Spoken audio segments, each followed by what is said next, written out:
So here's a follow-up of the Corbeau Evolutions once they're installed. I'm not sure how I feel about them yet. They do have some back and forth end play. I'm not sure if you can see that at all. The brackets are a tad loose in the sliders, and I do get some decent back to forth play out of these.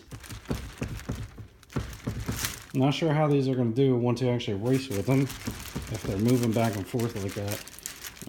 I'm a pretty big guy, so I'm going to be leaning on these things pretty good if I rip into them, so I'm a little worried they're going to be bouncing around like a springboard.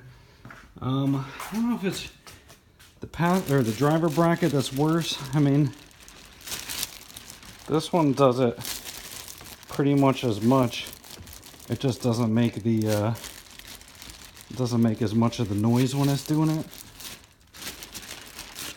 I don't know if I'm gonna swap out the brackets. Okay, now you can hear it a little bit.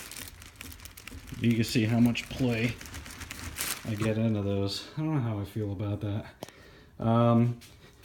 If you guys have ran into these with issues, my cold Corbeau, they said tighten up the brackets.